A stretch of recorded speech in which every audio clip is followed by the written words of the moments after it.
18 जून 2026 रोजी होणाऱ्या महाराष्ट्र विधान परिषदेच्या 17 पैकी काही जागा अशा आहेत ज्यांनी संपूर्ण महाराष्ट्राचं लक्ष वेधून घेतलंय। या जागांवर महायुती आणि महाविकास आघाडी यांच्यात नुसतीच लढत नाही तर मित्र पक्षांतर्गत कुरघोड्या आणि राजकीय डील पाहायला मिळत आहेत।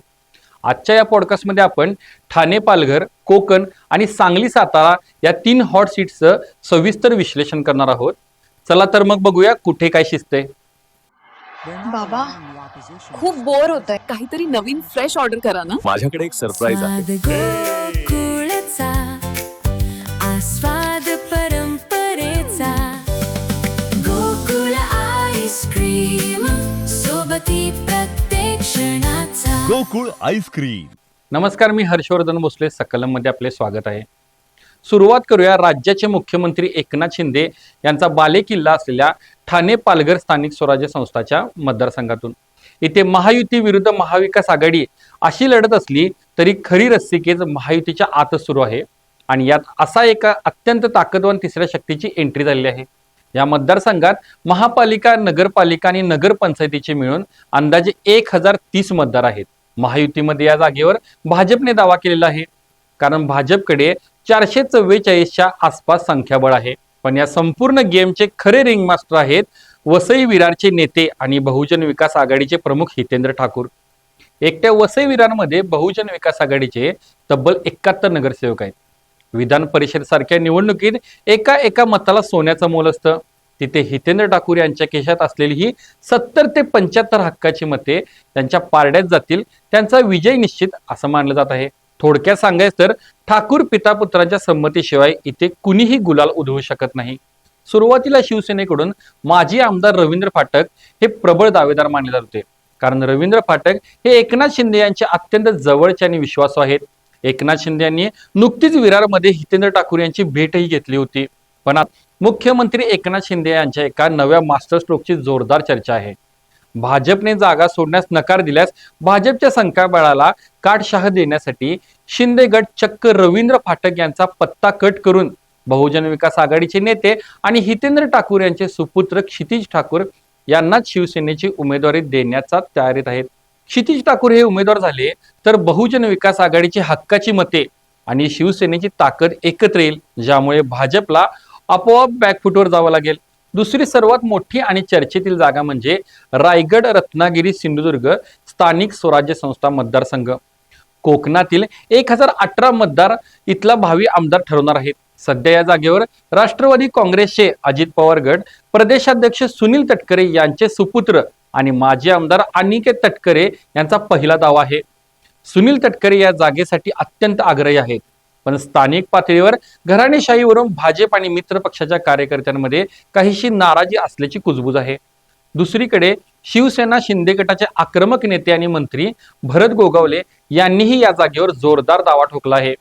शिवाय शिवसेनेकडून माजी आमदार सदानंद चव्हाण यांचंही नाव चर्चेत आलं आहे, त्यामुळे उमेदवारीचा पेच महायुतीमध्येच अधिक वाढला आहे। या वादावर तोडगा काढण्यासाठी महायुतीने एक जबरदस्त फॉर्म्युला तयार केल्याची चर्चा आहे।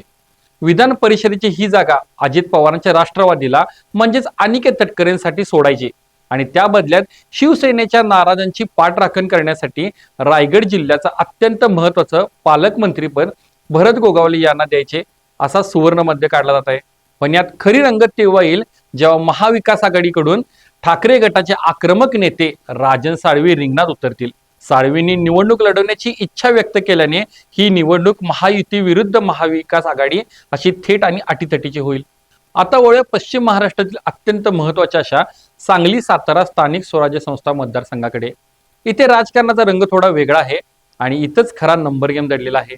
गेल्या निवडणुकीत काँग्रेसचे दिग्गज नेते मोहनराव कदम यांनी राष्ट्रवादीच्या शेखर गोरे यांचा पराभव करून ही जागा जिंकली होती। पण आत्ताचं मतदारसंख्येचं गणित अतिशय रंजक आहे। या मतदारसंघात एकूण 895 मतदार आहेत आणि यात सांगली जिल्ह्याकडे 423 मतदार आहेत, तर सातारा जिल्ह्याकडे तब्बल 472 मतदार आहेत।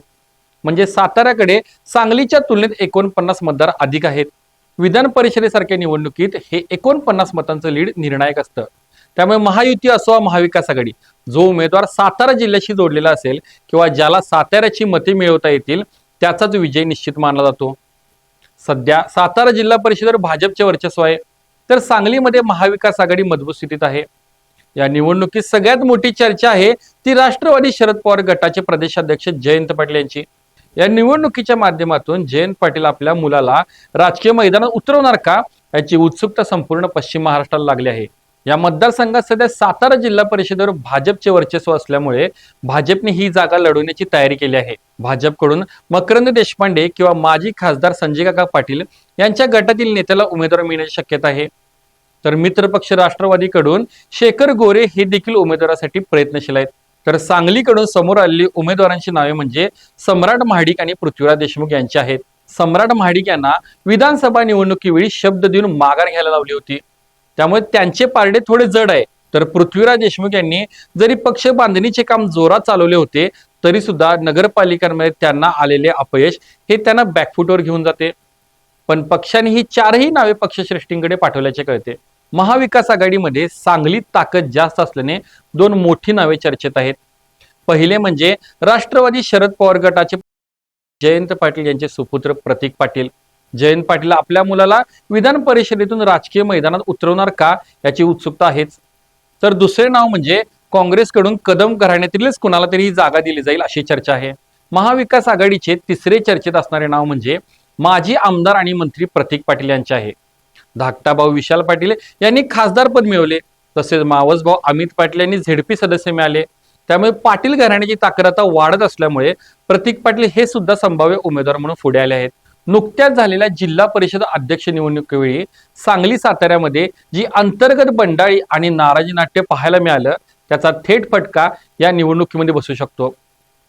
भाजप राष्ट्रवादी अजित पवार गट वरकरणी जरी एकत्रित दिसत असले तरी ऐन मतदानाच्या वेळी स्थानिक पातळीवर क्रॉस वोटिंग होण्याची दाट शक्यता आहे.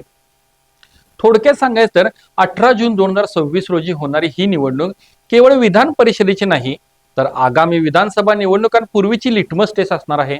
ठाण्यात क्षितिज ठाकूर यांना शिवसेनेची उमेदवारी मिळणार का? कोकणात अनिकेत तटकरे विरुद्ध राजन साळवी अशी फाईट होणार की भरत गोगावले बाजी मारणार? आणि सांगली साताऱ्यात 49 जादा मतांच्या जोरावर सातारा बाजी मारणार की जयंत पाटील कोणती नवीन राजकीय जादू करणार? या प्रश्नांची उत्तरे येणाऱ्या काही दिवसातच मिळतील. 22 जून रोजी मतमोजणी होईल आणि महाराष्ट्राच्या राजकारणाचे नवे चित्र स्पष्ट होईल. तुम्हाला काय वाटतं? या 3 हॉट सीट्सवर कोणत्या उमेदवाराचा विजय होईल? तुमची मतं आणि अंदाज कमेंट बॉक्समध्ये नक्की सांगा. व्हिडिओ आवडला असेल तर लाईक करा आणि नक्की शेअर करा. भेटूया पुढच्या व्हिडिओमध्ये लवकरच. धन्यवाद.